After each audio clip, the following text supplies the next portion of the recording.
Hello welcome back to my yoga channel. ಇವತ್ತಿನ ವಿಡಿಯೋದಲ್ಲಿ upper cross syndrome ಇರೋರಿಗೆ help ಆಗುವಂತ ಕೆಲವೊಂದು ಆಸನಗಳನ್ನ ತೋರಿಸ್ತೀನಿ. ಅಪ್ಪರ್ ಕ್ರಾಸ್ ಸಿಂಡ್ರೋಮ್ ಅಂದ್ರೆ ನಮ್ಮ ನೆಕ್ಕು, ಶೋಲ್ಡರ್ ಮತ್ತೆ ಅಪ್ಪರ್ ಬ್ಯಾಕು ಅದರದ್ದು ಮಸಲ್ಗಳು ಟೈಟ್ ಅಥವಾ ವೀಕು ಆಗಿರೋದು, ಅನ್ಇವನ್ ಆಗಿ ಟೈಟ್ ಅಥವಾ ವೀಕು ಆ ತರ ಆಗಿರುತ್ತೆ.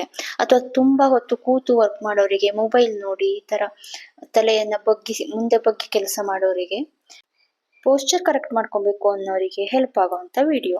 ಅಪ್ಪರ್ ಕ್ರಾಸ್ ಸಿಂಡ್ರೋಮ್ ಅಲ್ಲಿ ನಮ್ಮ ನೆಕ್ಕು ಮುಂದೆ ಬಂದಿರತ್ತೆ, ನಮ್ಮ ಶೋಲ್ಡರ್ ಏನಾಗುತ್ತೆ ರೌಂಡ್ ಆಗಿ ಮುಂದೆ ಬಾಕೊಂಡು, ಅಂದ್ರೆ ಗೂನ್ ಬೆನ್ ತರ. ಅಪ್ಪರ್ ಬ್ಯಾಕುನು ಅದೇ ತರ ಗೂನ್ ಆಗಿ, ಒಟ್ನಲ್ಲಿ ನಮ್ಮ ಪೋಸ್ಚರು ಕರೆಕ್ಟ್ ಆಗಿರೋದಿಲ್ಲ. ಸೊ ಒಂಥರ ಕ್ರಾಸ್ ಪ್ಯಾಟರ್ನ್ ಕ್ರಿಯೇಟ್ ಆಗಿರುತ್ತೆ ನಮ್ಮ ಪೋಸ್ಚರ್ ಅಲ್ಲಿ. ಯಾರ್ಯಾರಿಗೆ ಈ ತರ ಪ್ರಾಬ್ಲಮ್ ಆಗುತ್ತೆ ಅಂದ್ರೆ, ತುಂಬಾ ಹೊತ್ತು ಕಂಪ್ಯೂಟರು, ಲ್ಯಾಪ್ಟಾಪ್ ಮುಂದೆ ಕೂತು ವರ್ಕ್ ಮಾಡೋರಿಗೆ, ಅಥವಾ ತುಂಬಾ ಡ್ರೈವಿಂಗ್ ಮಾಡೋರಿಗೆ, ತುಂಬಾ ಹೊತ್ತು ಮೊಬೈಲ್ ನೋಡೋರಿಗೆ, ಅಥವಾ ಸ್ಟ್ರೆಸ್ ಇದೆ ತುಂಬಾ ಅನ್ನೋರಿಗೆ, ಸ್ಟ್ರೆಸ್ ಇದ್ದವರಿಗೂ ಈ ತರ ಆಗತ್ತೆ. ಬ್ಯಾಕ್ ಸ್ಟ್ರೆಂಥನಿಂಗ್ ಎಕ್ಸರ್ಸೈಸ್ ಮಾಡದೇ ಇರೋರಿಗೂ ಈ ತರ ಪ್ರಾಬ್ಲಮ್ ಕ್ರಿಯೇಟ್ ಆಗುತ್ತೆ. ಸೊ ಇದೆಲ್ಲ ನಾನು ತೋರಿಸ್ತಿರೋದಷ್ಟು ನೀವು ಫಾಲೋ ಮಾಡಿದ್ರೆ ನಿಮ್ಗೆ ಏನ್ ಅಪ್ಪರ್ ಕ್ರಾಸ್ ಪ್ರಾಬ್ಲಮ್ ಇದೆಯೋ ಅದು ಸಾಲ್ವ್ ಆಗೋಕ್ಕೆ ಹೆಲ್ಪ್ ಆಗುತ್ತೆ. ಎವ್ರಿ ಡೇ ಮಾಡಬೇಕು. ಒಂದು 10 ಮಿನಿಟ್ಸ್ ಟೈಮ್ ಇಟ್ಕೊಂಡು ಎವ್ರಿ ಡೇ ಫಾಲೋ ಮಾಡೋದ್ರಿಂದ ಸ್ವಲ್ಪ ದಿನದಲ್ಲಿ ನಿಮ್ಗೆ ಆ ತರ ಪ್ರಾಬ್ಲಮ್ ಇರೋದು ಸಾಲ್ವ್ ಆಗುತ್ತೆ. ವಿಡಿಯೋನ ಸೇವ್ ಮಾಡ್ಕೊಳ್ಳಿ, ಡೀಟೇಲ್ ಆಗಿ ನೋಡ್ಕೊಂಡು ಇದನ್ನ ಫಾಲೋ ಮಾಡಿ. ಎಲ್ಲ ಎಕ್ಸರ್ಸೈಸ್ ಅನ್ನು 1 ನಿಮಿಷನಾದ್ರೂ ನೀವು ಟ್ರೈ ಮಾಡಬೇಕು, ಓಕೆನಾ? ಎವ್ರಿ ಆಸನಗಳನ್ನ, ಎವ್ರಿ ಮೂವ್ಮೆಂಟ್ ಗಳನ್ನ ಕ್ಲೋಸ್ ಅಪ್ ಆಗಿ ನೋಡ್ಕೊಂಡು ಎವ್ರಿ ಡೇ ಎಲ್ಲ ಮೂವ್ಮೆಂಟ್ ಗಳನ್ನು 1 ನಿಮಿಷನಾದ್ರೂ ನೀವು ಪ್ರಾಕ್ಟೀಸ್ ಮಾಡ್ಬೇಕಾಗತ್ತೆ. ಚೆನ್ನಾಗಿ ಬ್ರೀದಿಂಗ್ ಮೇಲೆ ಕಾನ್ಸಂಟ್ರೇಷನ್ ಮಾಡಿ, ಉಸಿರಾಟದ ಮೇಲೆ ಗಮನ ಇಟ್ಟು ಮಾಡಬೇಕು. ಮತ್ತೆ ರಿದಮಿಕ್ ವೇದಲ್ಲಿ ಮಾಡಿ, ಅವಾಗ ನಿಮಗೆ ನಿಮ್ಮ ಬಾಡಿಗೆ ಅದು ಹೆಲ್ಪ್ ಆಗುತ್ತೆ. ಈ ತರ ಪ್ರಾಬ್ಲಮ್ ಇದ್ದರೂ ಅದನ್ನ ನೆಗ್ಲೆಕ್ಟ್ ಮಾಡಂಗಿಲ್ಲ. ಅದು ಮುಂದೆ ಫ್ಯೂಚರ್ ಅಲ್ಲಿ ಏನಾಗುತ್ತೆ, spondylosis, cervical disc problem, frozen shoulder, nerves compression, migraine, poor blood circulation ಮತ್ತೆ ಕ್ರೋನಿಕ್ ಬ್ಯಾಕ್ ಪೇನ್ಗೆ ಕಾರಣ ಆಗುತ್ತೆ. ಸೊ ಈ ತರ ಪ್ರಾಬ್ಲಮ್ ಇದ್ದವರು ಅದನ್ನ ಎಕ್ಸರ್ಸೈಸ್ ಮೂಲಕ ಸ್ಲೋಲಿ ರೆಡ್ಯೂಸ್ ಮಾಡ್ಕೊಬೇಕು. ಸ್ಟಾರ್ಟಿಂಗ್ ಅಲ್ಲೇ ಅಬ್ಸರ್ವ್ ಮಾಡಿ ಅದನ್ನ ನಾವು ಪರಿಹಾರ ಮಾಡ್ಕೊಂಡ್ರೆ ಆಮೇಲೆ ಪ್ರಾಬ್ಲಮ್ ಆಗೋದನ್ನ ತಡೆಗಟ್ಬೋದು. ಇಲ್ಲ ಅಂದ್ರೆ ಮುಂದೆ ಇದು ಕೆಲವೊಂದು ಪ್ರಾಬ್ಲಮ್ಗಳನ್ನ ಕ್ರಿಯೇಟ್ ಮಾಡ್ತಾ ಹೋಗುತ್ತೆ. ಏಜ್ ಆಗ್ತಾ ಹೋದಂಗೆ ಬೆನ್ನು ಮತ್ತು ಬಾಗೋದು ಎಲ್ಲ ಪ್ರಾಬ್ಲಮ್ ಆಗುತ್ತೆ. ಈ ತರ ಎಕ್ಸರ್ಸೈಸ್ ಗಳನ್ನೆಲ್ಲ ಮಾಡೋದ್ರಿಂದ ನಿಮ್ಗೆ ನೆಕ್ ಪೇನ್ ಇದ್ರೂ ರೆಡ್ಯೂಸ್ ಆಗ್ಬಿಡತ್ತೆ. ಶೋಲ್ಡರ್ ಸ್ಟಿಫ್ನೆಸ್, ಫ್ರೋಜನ್ ಶೋಲ್ಡರ್ ಇದ್ರೂ ಸಾಲ್ವ್ ಆಗುತ್ತೆ. ತುಂಬಾ ಹೆಡೇಕ್ ಬರ್ತಿದೆ ಅಂದ್ರೂ ಸಾಲ್ವ್ ಮಾಡ್ಕೊಳಕ್ಕೆ ಇದು ಹೆಲ್ಪ್ ಆಗುತ್ತೆ. ಸೊ ಟ್ರೈ ಮಾಡ್ಬೇಕು ಎವ್ರಿ ಡೇ.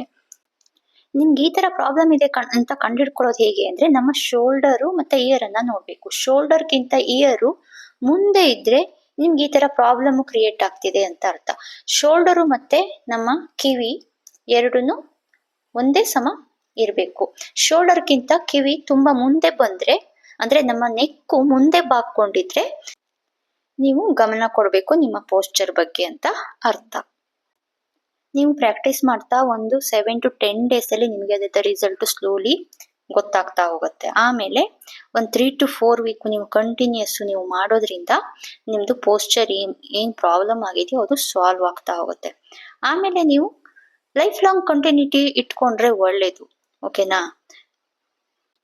ಅಥವಾ ವೀಕಲ್ಲಿ 1 or 2 ಡೇಸ್ ಆದ್ರೂ ಟೈಮ್ ಇಟ್ಕೊಂಡು ಇದಕ್ಕೆ ರಿಲೇಟೆಡ್ ಎಕ್ಸರ್ಸೈಸ್ ಗಳನ್ನ ನೀವು ಮಾಡ್ಬೇಕಾಗತ್ತೆ. ಈ ಎಕ್ಸರ್ಸೈಸ್ ಗಳನ್ನೆಲ್ಲ ಮಾಡಿದ್ಮೇಲೇನು ನೀವು ನಿಮ್ಮ ಪೋಸ್ಚರ್ ಬಗ್ಗೆ ಯಾವಾಗಲೂ ಗಮನ ಇಟ್ಕೊಬೇಕು. ನಿಮ್ಮ ಚಿನ್ನು ಟಕ್ ಆಗಿರ್ಬೇಕು, ಹಿಂದೆಗಡೆನೆ, ಮುಂದೆ ಬಾಕೊಂಡಿರ್ಬಾರ್ದು. ಅಂದ್ರೆ ಗೊತ್ತಾಗತ್ತಲ್ಲ, ನಾವು ಮೊಬೈಲ್ ನೋಡ್ಬೇಕಿದ್ರೆಲ್ಲ ಮುಂದೆ ಬಕ್ಕೊಂತೀವಿ, ಆ ತರ ಮಾಡಿದ್ರೆ ಮತ್ತೆ ಪೋಸ್ಚರು ಪ್ರಾಬ್ಲಮ್ ಆಗುತ್ತೆ. ಪೋಸ್ಚರ್ ಅಲ್ಲಿ ಶೋಲ್ಡರ್ ಅನ್ನ ಯಾವಾಗ್ಲೂ ರಿಲ್ಯಾಕ್ಸ್ಡ್ ಆಗಿ ಡೌನ್ ಅಲ್ಲೇ ಇಟ್ಕೊಬೇಕು. ಅದನ್ನ ಎತ್ತಿ ಹಿಡ್ಕೊಬಾರ್ದು. ಶೋಲ್ಡರ್ ಅನ್ನ ಸ್ಟ್ರೆಸ್ ಮಾಡ್ಕೊಂಡು ಅಪ್ ಮಾಡ್ಕೊಬಾರ್ದು. ಚಿನ್ ಅನ್ನ ಮುಂದೆ ತಂದ್ಕೊಬಾರ್ದು. ಅದು ಟಕ್ ಆಗೇ ಇರ್ಬೇಕು. ಬ್ಯಾಕು ಯಾವಾಗ್ಲೂ ಸ್ಟ್ರೇಟ್ ಆಗಿರ್ಬೇಕು. ಇದಿಷ್ಟನ್ನ ನೀವು ಗಮನ ಇಟ್ಕೊಂಡೇ ಇರ್ಬೇಕಾಗತ್ತೆ. ಇಲ್ಲ ಅಂದ್ರೆ ಎಕ್ಸರ್ಸೈಸ್ ಮಾಡಿದ್ರು ಆಮೇಲೆ ಮಾಡಿದಷ್ಟೇ ಗೊತ್ತಾಗ್ಬಿಡತ್ತೆ, ಪ್ರಾಬ್ಲಮ್ ಮತ್ತೆ ಕ್ರಿಯೇಟ್ ಆಗುತ್ತೆ. ಸೊ ಇದನ್ನೆಲ್ಲ ನೀವು ಗಮನ ಇಟ್ಕೊಬೇಕು. ಅಥವಾ ಈಗ ಮೊಬೈಲು, ಲ್ಯಾಪ್ಟಾಪ್, ಕಂಪ್ಯೂಟರ್ನೆಲ್ಲ ನೀವು ಕಣ್ಣಿಗೆ ನೇರವಾಗಿ ಸಮನಾಗಿ ಇಟ್ಕೊಬೇಕು. ತುಂಬಾ ಬಗ್ಗಿ ಮಾಡೋದು ಅಥವಾ ಮುಂದೆ ಬಗ್ಗೋದು ಆ ತರ ಎಲ್ಲ ಮಾಡಿದ್ರೆ ಪ್ರಾಬ್ಲಮ್ ಕ್ರಿಯೇಟ್ ಆಗತ್ತೆ. ಈ ಎಕ್ಸಸೈಸ್ಗಳೆಲ್ಲ ಎಲ್ಲ ಏಜ್ ಗ್ರೂಪ್ ಅವರಿಗೂ ಹೆಲ್ಪ್ ಆಗುತ್ತೆ. ಆಕ್ಚುಲಿ ಮಕ್ಕಳು ಇದನ್ನ ಮಾಡಬೇಕು. ಇವಾಗಂತೂ ಮಕ್ಕಳು ತುಂಬಾ ಕಂಪ್ಯೂಟರು, ಮೊಬೈಲು ಎಲ್ಲ ಸ್ಟಡೀಸ್ ರಿಲೇಟೆಡ್ ಯೂಸ್ ಮಾಡೋದು ಜಾಸ್ತಿ ಆಗ್ಬಿಟ್ಟಿದೆ. ಇವಾಗ ಹೆಂಗೆ ಬುಕ್ ನಮಗೆ ಇಂಪಾರ್ಟೆಂಟ್ ಅದೇ ತರ ಮೊಬೈಲು ಮತ್ತೆ ಕಂಪ್ಯೂಟರು, ಲ್ಯಾಪ್ಟಾಪ್ಗಳು ಎಜುಕೇಶನ್ಗೆ ಇಂಪಾರ್ಟೆಂಟು. ಸೊ ಅವ್ರಿಗೂ ಇದು ಹೆಲ್ಪ್ ಆಗುತ್ತೆ. ಸೊ ಟ್ರೈ ಮಾಡಿ. Please subscribe my channel. Thank you for watching.